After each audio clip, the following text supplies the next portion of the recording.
Hi everyone, welcome to Stitch with Jen. This is my very first FlossTube. So I wanted to come on and get things started just by saying hello and thank you to all the FlossTubers that I've been watching. You've really been the inspiration for me to start my channel.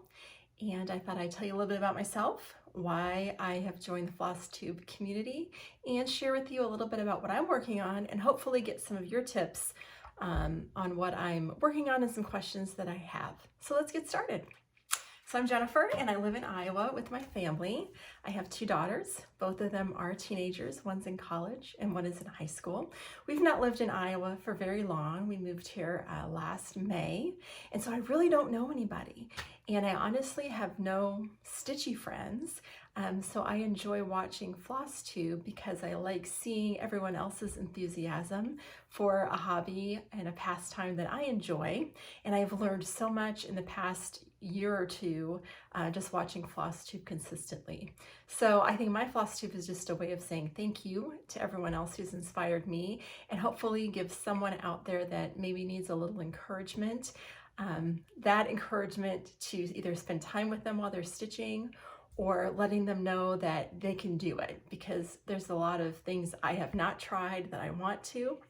And maybe I just need someone to tell me, hey, just give it a go and you'll certainly get there. But we all have to start somewhere, so here we are. Okay, I wanted to share what I'm working on right now. I tried to have a plan for the year 2022. And I really don't have one yet. So another reason I want to have my FlossTube channel is to help hold me accountable for some of the things that I want to get done this year. I have been stitching as long as I can remember. When I was a little girl, I spent a lot of time with, of course, my grandmothers and my great aunt. So she was my grandmother's twin sister, and she didn't have any children of her own. So I think her great nieces and nephews were as much her grandchildren, as anyone else. And she taught me how to needlepoint. She taught me how to crochet. She had macrame. If there was a craft happening, Auntie Marge was working on that. So I still have a couple of her pieces in storage downstairs that she gave me when I was a child, but she's the one that introduced me to the love of all things craft. I also quilt a little bit. That I'm very self-taught on. My mother's sister, my aunt, is a quilter, and so I think she introduced me to the concept of being a quilter, and I still have the quilt that she made me when I was a child. And I occasionally sleep with it or take a nap on bed or use it when I'm trying to relax because it's just such a great weight. And so I didn't get to really grow up with her, so I've never spent time quilting with her, but that's something I've always wanted to do. So hopefully I'll be able to share some of my quilting projects and she'll get a chance to see those via YouTube. So back to kind of upcoming plans. I've got a few things in the works, and one of the things I started collecting last year were the Cottage Needleworks monthly samplers. So now that I have all 12, what I'd like to do is work on these every month. So in my projects, I've got everything kind of categorized with these Amazon project bags. I've seen other people use them. I found them just on Amazon myself before I saw other stitchers with them, but I know you can find them all over FlossTube. And so I usually keep a bag like this with a project in it. And then I have the smaller bag where I kit up my floss. So you can see there's some loose floss right there too. So I now have all 12 of these. I collected them last year, and I keep the pattern itself in one of these document sleeves, and then anything associated with the pattern kind of here inside. I keep a little note card. Usually I'll write down what floss I need for a project. That way if I'm out shopping, I can just tuck this in my purse and take it with me. But this is March, and I started March last year. I didn't get very far. That's it so far. So hopefully in February, I'll be able to finish this sampler and have it ready to display in March. I'm currently working on February and I almost have that finished. And I don't have that one handy, but maybe we'll show that one as a fully finished object next time. Also, I signed up for the Cottage Needleworks Nutcracker Village pattern of the month with Fat Quarter Shop. And this is the first time I've signed up for an auto delivery of any type of pattern. I wanted to jump in on that club right away because I've never had the chance to do that. And this is also a chance for me to branch out a little bit to something other than DMC. So I'm a very basic stitcher. I stitch on 14 count Aida because that is my comfort level. And DMC is readily available where you can pick it up at a big box store and just bring that home. So one of the things that excited me about stitching again, now that I'm a little older, was discovering fancy fabrics and fancy floss. All of the things that are available now that certainly weren't when I was growing up or when I was even stitching in my early 20s. I have a project that I'll show you that is still a whip. I probably bought it over 20 years ago with the intentions of making it as a Christmas gift for my mother. And it is, I'm gonna finish that one this year too. But back to Country Cottage Needleworks. So I loved these Nutcracker Village pieces when I saw the sneak peek. Both my daughters danced in the Nutcracker growing up. So I thought this would be a great year-long stitch. And it has fancy floss. So if you have not received an order from Fat Quarter Shop before, everything is packaged so beautifully. And this one was so fun to get because we received our first pattern. And then we also received the floss to go with it. And you can see all of the classic Colorworks floss in here. And I'm afraid to touch it, but that's okay. We'll get there, right? It's so pretty. So this is a big step for me to branch into something that I feel is a little bit more advanced. But I'm learning that the more I stitch, number one, the more I enjoy it. And then the more I enjoy it on quality material. So my earlier pieces from last year are probably stitched on supplies that you can find very readily at a big box store. And I think that's so great for a beginner or when you're still just learning how to build confidence in your skills. But I'm finding that as I step up the quality of what I'm working with, I enjoy that quality a little bit more. And I am not a collector right now of cross stitch materials. I buy the DMC that I need, you know, I buy the floss I need, I buy the fabric I need, and I don't have a real big stash. But now I'm also learning that that's not working in my favor. So if I find a pattern, we'll talk about something I've got coming up that I want to stitch on, it really would be nice to have that handy. So I can see myself later on building up a stash. But I think when you're first starting out, take some time to learn what you like before you start investing in a lot of material and a lot of supplies, because I think eventually once you hone in on your style and what you like, then invest in those supplies to go with it. At least that's what's working for me right now.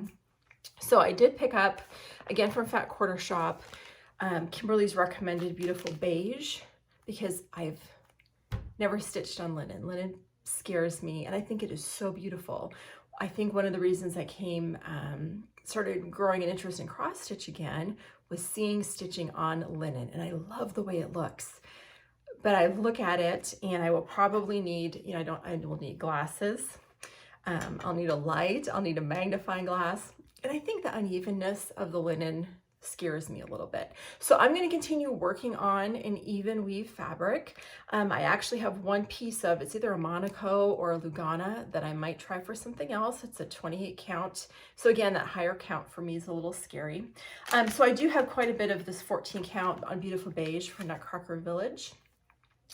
And I don't have the big piece, so I'm going to have to settle for stitching these individually on the smaller pieces and finishing them this way. I haven't started yet, of course.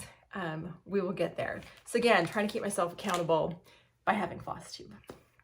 All right, so we've got these two Country Cottage Needleworks projects for next month to get moving on. And then I think I want to have one other piece that I just work on until it's finished. So I'm not a monogamous stitcher, but I think I want to have a plan. And I'm going to stitch for that piece Indigo Lane. And this is by Brenda Gervais. And I'm stitching this. I saw Annie the Proper Stitcher show this, and she's going to be hosting a stitch along in memory of her mother-in-law. And I love the colors in this particular piece. Blue is my favorite color.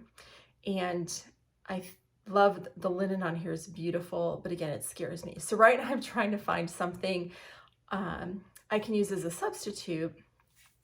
And there's, of course, a lot of fancy floss in this project.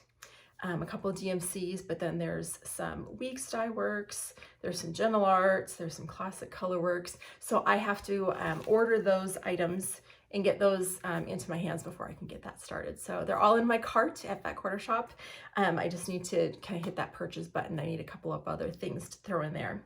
And then when those come, we'll get started on this one. I don't have a local needlework shop that I know of here in Iowa where I live. I think Iowa has so many great stitchers, but I live in the Des Moines area. So if anyone has a suggestion on where I can go, I'd love to hear that as well. So feel free to put a comment in the comment box and help me out. When I placed the order for this pattern, it was really hard to find. I found it on Etsy, and I'll put a note below as to where I found that. I had to pick up a couple of other patterns just to get that free shipping. I know we all do that. So I found 2 older items, but again, as I'm stitching, I'm discovering what I like and what my style is and what I'm gravitating toward. And so it's been really helpful to just have some experience stitching a variety of things and watching FlossTube to see what other stitchers are stitching so that I can decide what I like too. So I picked up Plum Street Samplers, Liberty Inn, and this is a really pretty patriotic piece. And again, I'll have to purchase all that floss and what I want to stitch it on in order to do that, but let's hopefully get to that one sometime this year. And also this Mary Noel, another Brenda Gervais, and this is a really beautiful traditional Christmas piece with a bird and an urn. And I think I've discovered that when you put a bird and an urn together on a piece, that I really gravitate toward that as well. So I'm really excited for this one. And this is from 2015, and Liberty Inn was published, I wanted to say 2014, yes, 2014. So I know these are probably familiar to a lot of floss tubers, but they were new to me, and I was really excited to get these. Finally, in February, I just have another small I want to do and finish up. Hands-on Design is someone else I like. Very different style from this, but on an annual basis, Kathy publishes in honor of her anniversary a piece, and this was last year's Love You. This is a freebie, so I think it's okay to show the pattern. I've started it, just a couple of hearts here, but I dyed this. This is a scrap I dyed myself. I've tried experimenting with dyeing fabric a little bit. I don't think that's my strong suit, so I think I'll move in the purchasing department there. But I thought it would be cute for this small. So I got a little tiered tray for Christmas for my mother-in-law, and I want to be able to put together some smalls to help decorate that tray on a seasonal basis. So I thought this would be a great piece to use for Valentine's Day. A couple things I have in progress. Let me run and grab those. I wanted to just share Christmas Rose from Blackbird Designs. This is on my Instagram, if anyone has seen that. I started that, I think, probably this past December. And I'm not too far. I actually made a project bag for it, my very first project bag. And they are more difficult to make than it seems, but it really wasn't too bad. I love to stitch and quilt. So let's see how far I am. I've got the top done. So I thought maybe this would be a good piece to stitch on the 25th of each month. Try to make some progress there. You can tell I really need to write this down and plan this out because I've got some good intentions. Now for this one, I did something. I put some of my floss on like a homemade little floss drop here. This is just a little tag I cut with my die cutting machine and pop the floss on there. I can't decide if I like that or not. So again, I'm just gonna experiment a little bit until I figure out what it is I like and what works for me. I think I like to keep a very tidy stitching area. So I need to keep kind of tweaking my method there. And then I'm also currently working on the February sampler for Country Cottage Needleworks. It's still in my little hoop. So this is how far I am with February. So surely I'll have this done by the end of the month. That would be great. Well, I think that's it for now. I will save some quilting conversation for my next video. I know it's a floss tube, but I know a lot of cross stitchers like to quilt as well, and I certainly enjoy that hobby too. So I love to talk about fabric, talk about patterns, and kind of talk about those plans that I have there too. So if you've hung in this long, thanks so much for joining me.